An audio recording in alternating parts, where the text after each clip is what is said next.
आज था नवरात्रि का पहला दिन। सबसे पहले उठते ही मैंने बेड बनाया, सारे कपड़ों की तय करके रखी, बिछी हुई चादर को हटाया और धुली हुई चादर को बिछाया। जब भी कोई फेस्टिवल होता है मैं पूरे घर की बेडशीट चेंज कर देती हूँ और ऐसा करने से एक अलग ही पॉजिटिव वाइब्स आती हैं। ऐसा लगता है कोई त्यौहार है, तो ये मैंने कर दिया। और क्योंकि अब एक हफ्ते तक यानी 9 दिन तक बिना प्याज लहसुन का खाना बनेगा, तो एक दिन पहले ही मैं प्याज लहसुन डालना खाने में बंद कर देती हूँ।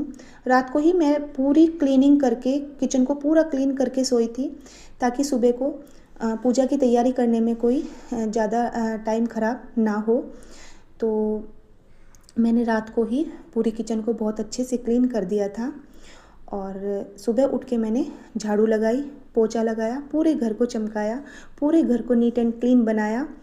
और इसके बाद बारी थी मेरे नहाने की, तो मैं नहा के आई, क्योंकि अब नहाने के बाद ही पूजा की सारी तैयारी होनी थी।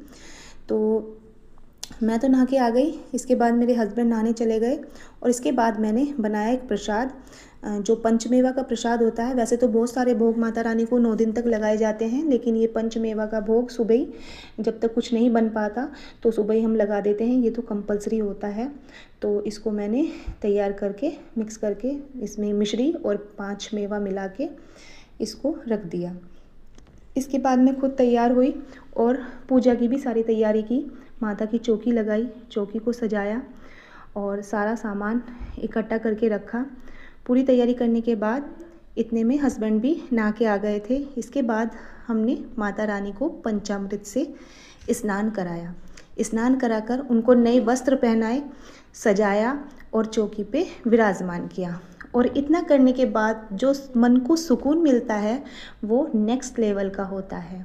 इसके बाद हस्बैंड तो चले गए थे ऑफिस, लेकिन मैंने उसके बाद छोटा सा हवन किया, जो कि नवरात्रों में मैं हर बार करती हूँ। और इसके बाद मैंने दुर्गा सप्तशती का पाठ किया, पूजा की, आरती की।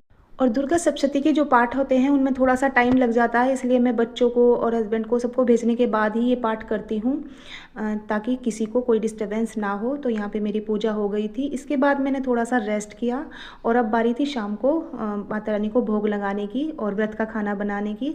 तो इसमें मैंने बिल्कुल सिंपल से जीरा आलू बनाए, देसी घी में थोड़ा सा जीरा चटकाया और आलू को फ्राई कर दिया। हरी मिर्च नहीं थी तो मैंने काली मिर्च डाल दी। और इधर मेरी बेटी ले आई थी हरा धनिया काट के, जो ऊपर मैंने गमले में लगाया हुआ है, और ये थोड़ा सा ही काफ़ी होता है। तो बस रात को मैंने दही जमा दी थी और अब मैं और मेरे बच्चे इसको करते हैं एंजॉय। Okay friends, bye.